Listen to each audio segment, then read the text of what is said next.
오늘 돌같은 마음 깨트리기라는 말씀의 제목으로 하나님 말씀 전하겠습니다. 오늘 본문 12절을 먼저 보시면 당시에 이 성경의 배경이 되던 유대인들의 마음 상태가 이렇게 기록되어 있습니다. 그 마음을 금강석 같게 하여 율법과 만군의 여호와가 그의 영으로 옛 선지자들을 통하여 전한 말을 듣지 아니하므로 큰 진노가 만군의 여호와께로부터 나왔도다. 그들의 마음 상태를 한마디로 이렇게 정의를 하죠. 금강석 같다. 금강석은 지금으로 얘기하면 다이아몬드죠. 가장 강한 그런 돌 가운데 하는 거잖아요. 사실은 그게 뭐 마른 보석이지만 금강석 같다라는 표현이에요. 그래서 아예 현대인의 성경에서는 이 부분을 이렇게 번역을 했습니다. 그 마음을 돌처럼 굳게 했다. 쉽게 얘기하면 돌같이 딱딱한 마음 상태로 이 유대인들이 있었다는 것입니다. 이런 마음은 사실 그 무엇으로도 깨트릴 수 없죠. 그래서 마음이 완악하고 완고한 상태를 가리킬 때 돌같이 딱딱하다 이렇게 이야기를 하는 것입니다. 예를 들어서 내 마음 가운데 심령 한가운데에 큰 바위돌 하나가 들어와 있다고 생각을 해보시죠. 꽉 막고 있어요. 그러면 밖에 있는 무언가가 들어올 수가 없잖아요. 하나님의 은혜도 받을 수 없고요. 성령의 터치도 임할 수가 없고요. 하늘로부터 임하는 신령한 좋은 것들을 받을 수 없게 되는 것입니다. 그렇게 되면 어떤 변화도 어떤 성장도 이루지 못하게 되는 것입니다. 왜요? 내 마음에 돌덩어리가 꽉 차 있으니까. 그래서 13절 말씀을 보면 내가 불러도 그들이 듣지 아니한 것처럼 그들이 불러도 내가 듣지 아니하리라 만군의 여호와가 말하였느니라. 사실 하나님께서는 선지자들을 통해서 이미 불러내셔서 수도 없이 그들의 마음을 어떻게든 깨트려 보려고 하신 거예요. 돌같이 견고하고 완고하고 딱딱한 그들의 심령을 하나님께서 선지자들을 보내 그분의 말씀을 통해서 깨트리려고 했는데 변화가 되지 않는 거예요. 그래서 하나님께서 할 수 없이 바벨론이라는 채찍을 쓰시게 된 것입니다. 그래서 심판하시게 된 거예요. 그것이 주전 586년경에 일어난 예루살렘 혹은 유다의 멸망 사건입니다. 여러분 이쯤 되면 유다 백성이 어떻게 해야 되죠? 정신을 바짝 차리고 겸손히 하나님께서 불러주신 그 부르심에 순복해서 하나님께로 납작 엎드려야 될 거 아닙니까? 이 마음이 완고하고 강팍한데 딱딱해져 있는데 이 견고하고 딱딱한 마음을 변화시키고 하나님 앞에 나와야 되는데 문제는 뭐냐? 아직도 이 상태예요. 70년이 지난 지금 상태에도 그 마음이 여전히 딱딱하고 완고했다라는 것입니다. 요엘 2장 13절은 이렇게 말씀합니다. 너희는 옷을 찢지 말고 마음을 찢고 너희 하나님 여호와께로 돌아올지어다. 그 다음이요. 그는 은혜로우시며 자비로우시며 노하기를 더디하시며 인애가 크시사 뜻을 돌이켜 재앙을 내리지 아니하시리라. 그들이 아니 누구라도 마음을 찢고 여호와 하나님 앞에 겸손하게 나오기만 하면 은혜와 자비와 인애가 충만하신 하나님께서 용서해 주시고 회복시켜 주시고 치유해 주시고 민족은 열방 가운데서 우뚝 세워주시고 제사장 나라가 되게 하시고 개인의 삶과 가정은 하나님께서 이 땅 가운데 또 세워주셔서 빛과 소금의 역할을 잘 감당하도록 그렇게 놀랍게 회복시켜 주시는 것입니다.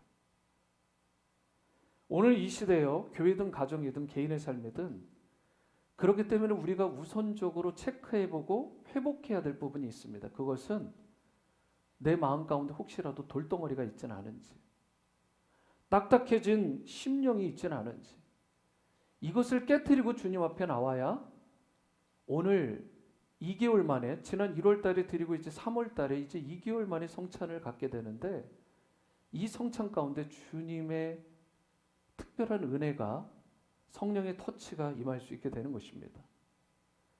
예수님의 찢기신 몸과 흘리신 피에 온전히 참여하려면 여러분, 내가 먼저 성령의 도우심을 구하고 겸비하게 내 마음을 낮추고 돌과 같이 딱딱한 마음이 있다면 그 마음을 좀 깨트려 달라고.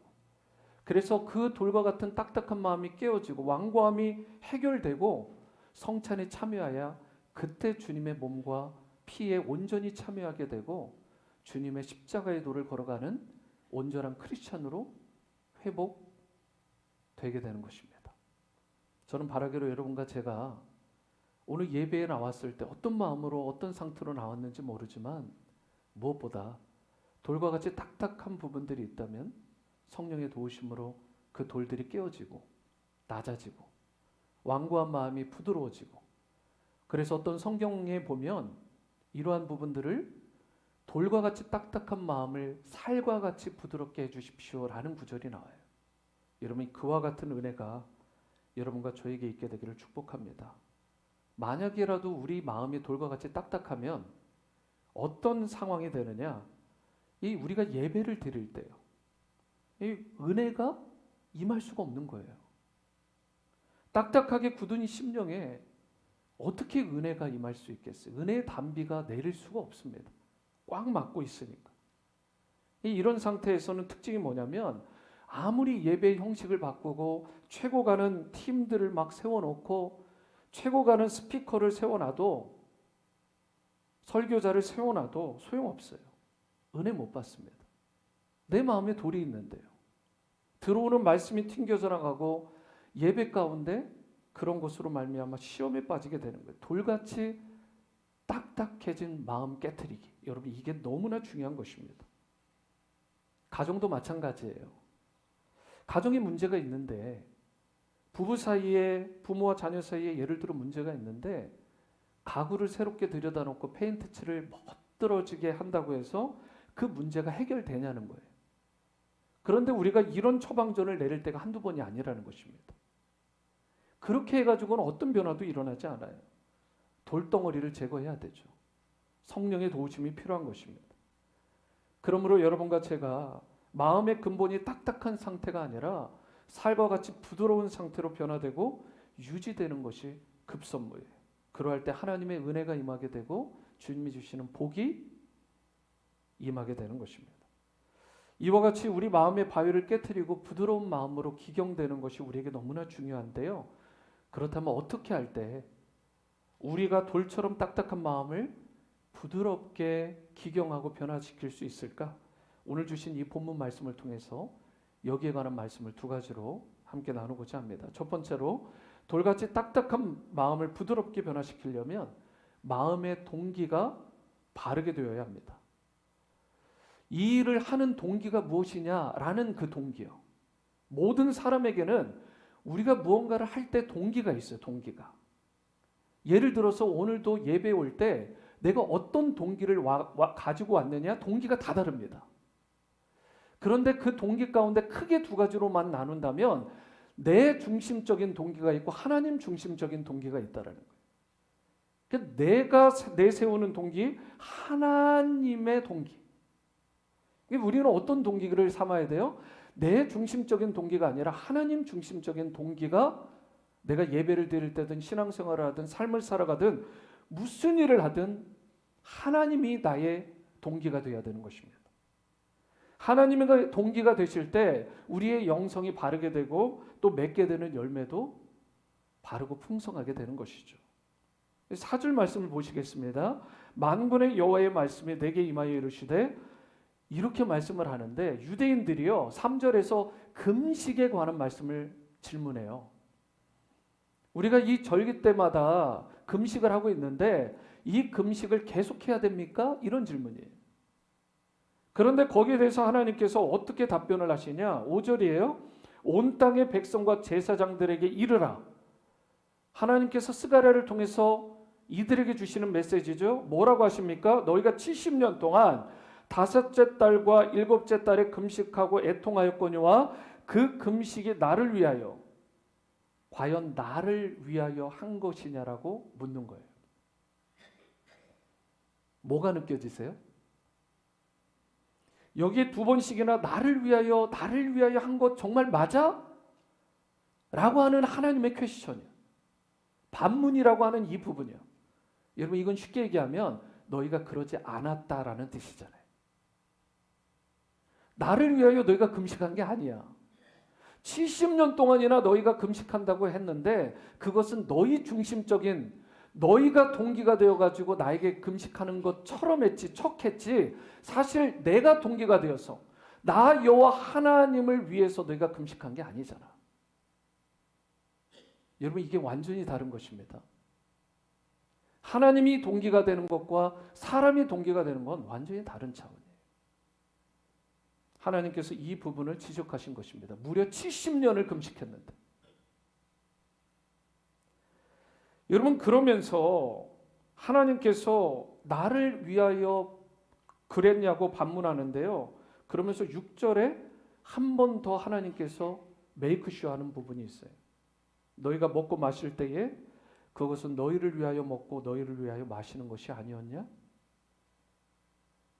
모든 것을 너희 자신을 위해서 했으면서 마치 나를 위한 것처럼 경건한 척 하는 것, 내가 그것을 기뻐받지 않겠다라고 말씀하신 것입니다.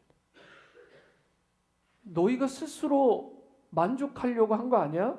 너희 자신의 의의를 드러나고 경건의 모양을 과시하려고 너희가 금식한 거지 나를 위해서 나 여호와 하나님이 동기가 되어서 한 게 아니잖아. 그렇게 이야기를 하시는 거죠. 구약 성경에 보면요. 하나님께서 이스라엘 백성에게 분부하신 금식이 한 번 있습니다.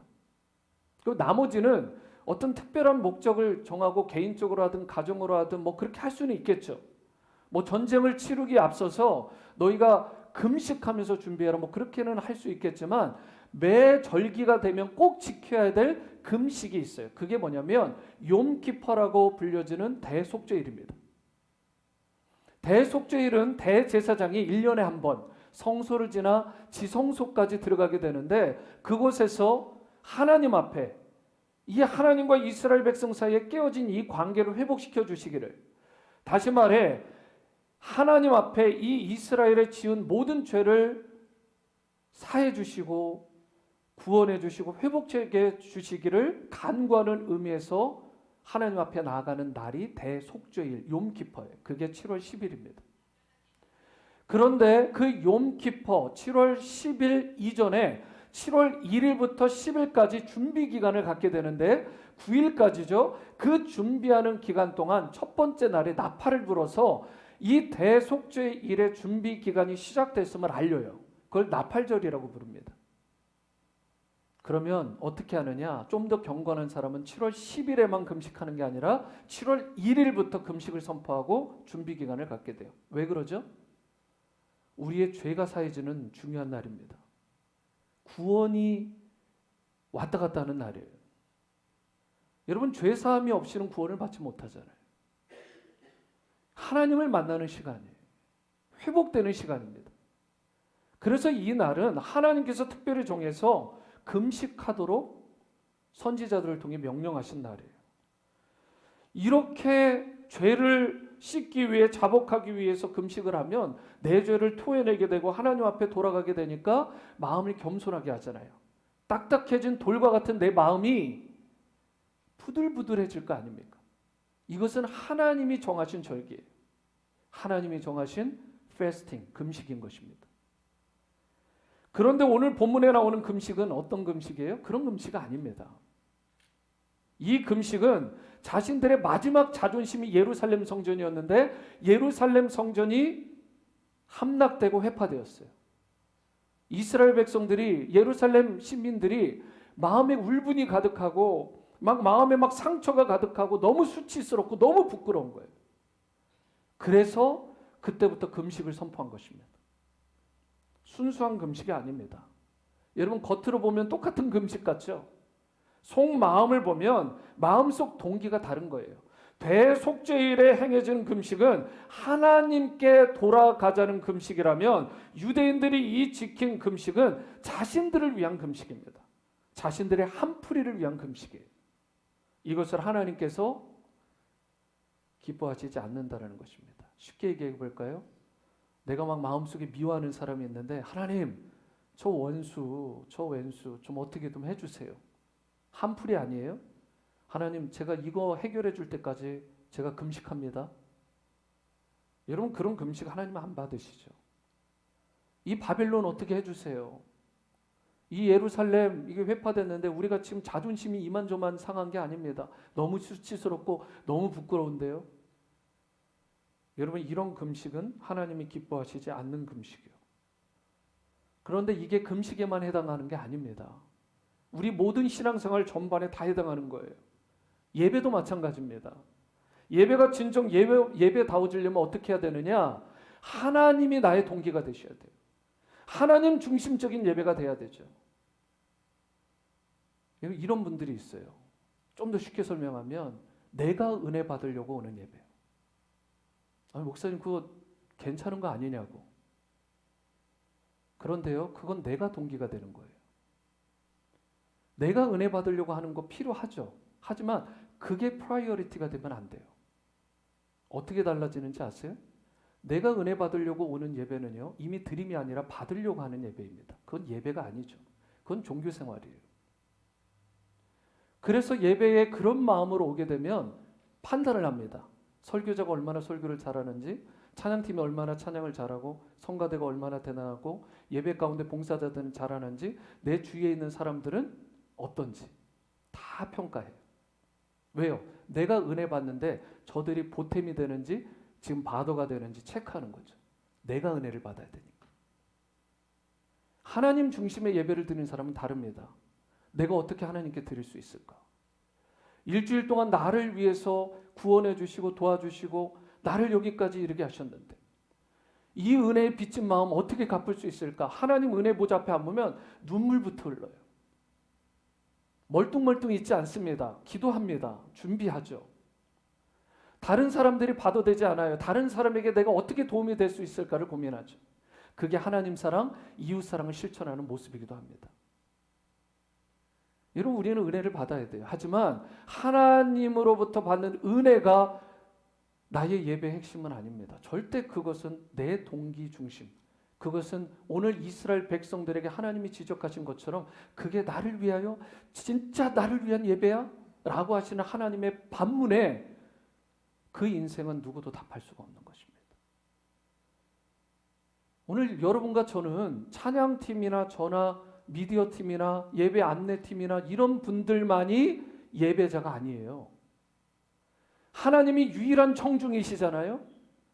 스테이지가 있다면 하나님이 관객이세요. 그리고 그 스테이지에 우리 모두가 올라가 있는 것입니다. 하나님이 받으시는 예배, 하나님이 청중이 되시고 우리가 거기에서 액트를 하는 거죠. 꾸며진 액트가 아니라 마음과 생명과 뜻을 다해 하나님을 사랑하는 마음으로 드리는 예배. 그래서 예배를 본다가 아니라 예배는 드리는 것입니다. 완전히 다른 거예요. 그래서 여러분 언어부터 바꾸세요. 예배 받다라는 말 여러분 맞지 않습니다. 예배는 드림입니다. 오늘 여러분과 제가 내 부족함 채우고요. 내가 위로도 받고요. 교회 생활 마찬가지죠. 다 그렇게 해야 됩니다. 하지만 그게 중심이 되면 그건 다시 말씀드리지만 신앙생활이 아니고 종교생활이라니까요.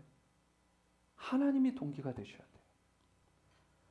하나님이 동기가 되시면 하나님이 어련히 알아서 우리의 필요를 채워주시는 거예요. 순서가 다른 것입니다. 이거는 완전히 다른 거예요. 거꾸로 하면 안 돼요. 하나님께 드리면 하나님이 우리에게 주시는 것입니다. 기도도 마찬가지예요. 여러분, 기도가 나의 소원을 위한 도구로 사용하시는 분들이 있어요. 너는 내게 부르짖으라. 내가 내게 응답하겠고 내가 알지 못하는 크고 은밀한 일을 보이리라 말씀하시니까 부르짖으면 주신대. 맞죠? 기도는 그렇게 하기 위해서 내가 어린아이처럼 나가는 거 맞아요. 하지만 내가 동기가 되어서 하나님의 동기가 아니라 내가 주인공이 되고 내가 기도의 동기가 되어서 나아가는 그 기도는 이미 기도가 아닙니다. 기도를 마치 마술 지팡이처럼 요술 지팡이처럼 사용하는 거죠. 그것은 여러분 샤머니즘입니다.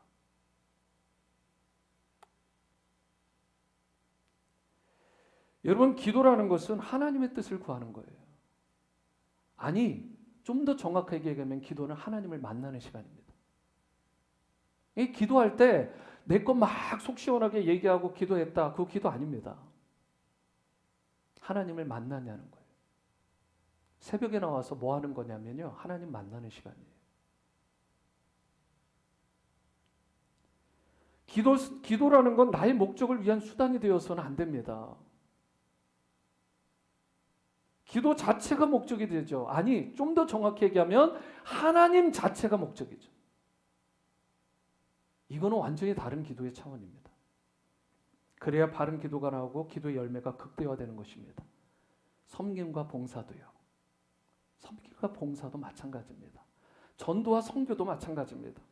내 만족을 위해서, 내 성취감을 위해서 섬김 봉사하면 건강하지도 못하고 오래가지 못합니다. 하지만 사랑이 동기가 되어서 신교 봉사를 하더라도 어르신들에게 따뜻한 밥 한 끼 대접하고 싶어서, 청년들이 어쩌다 일주일에 한 번 그렇게 식사할까 말까 하는데 그들을 위해서 사랑의 마음으로, 또 우리 성도들 간에 밥을 먹으면서 가족, 식구는요, 같이 밥을 먹는 게 식구잖아요.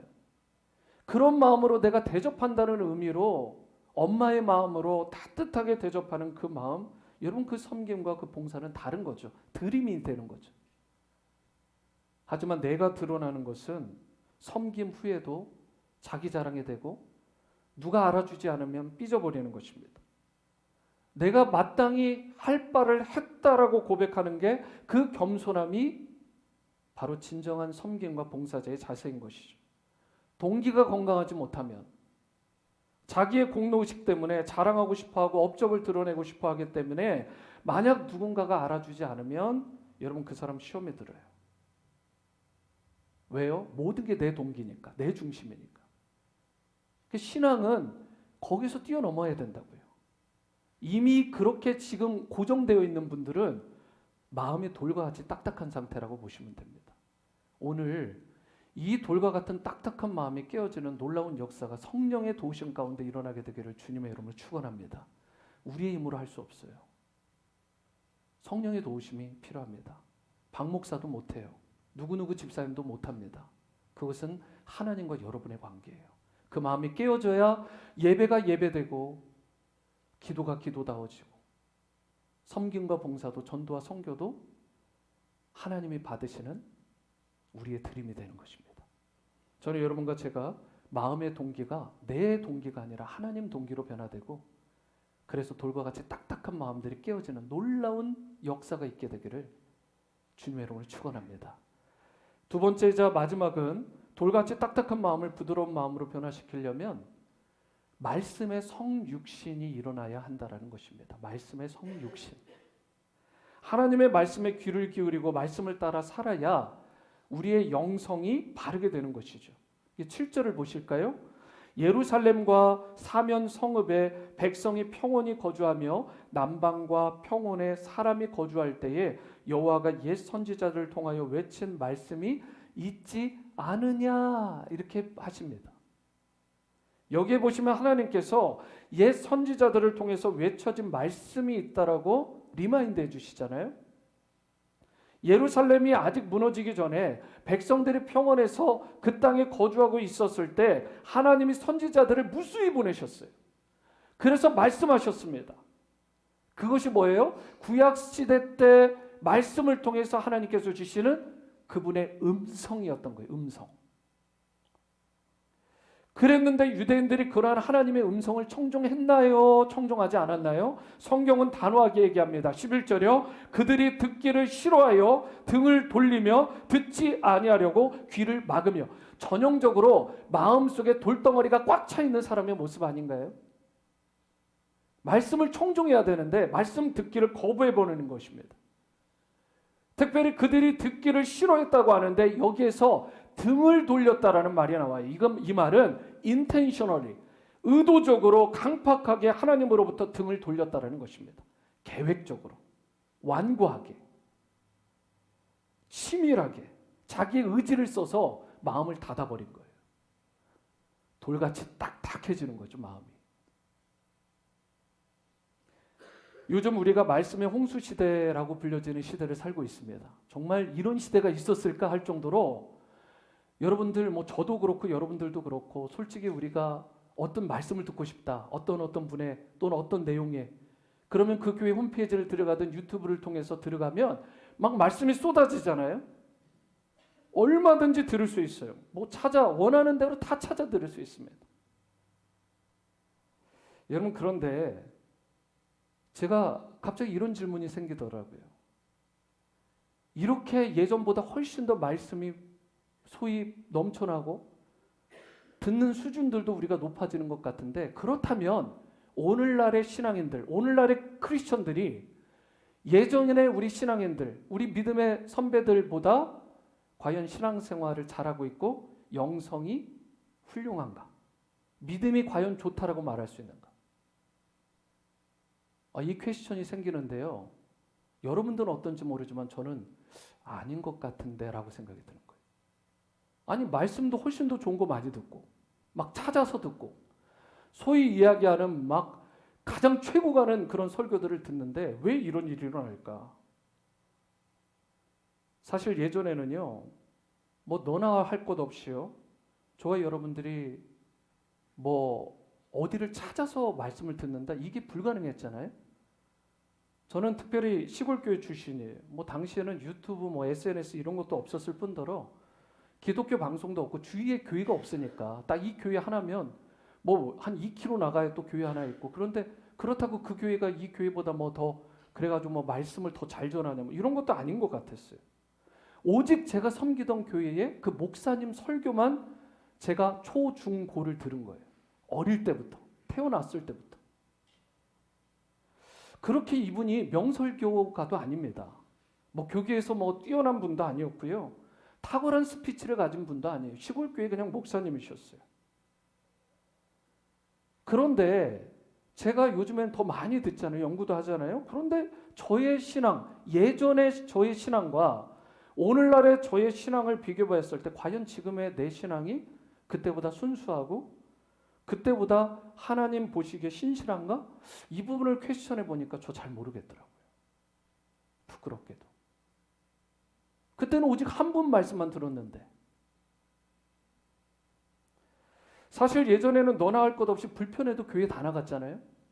교회 안 나간다는 걸 아예 상상을 못했습니다.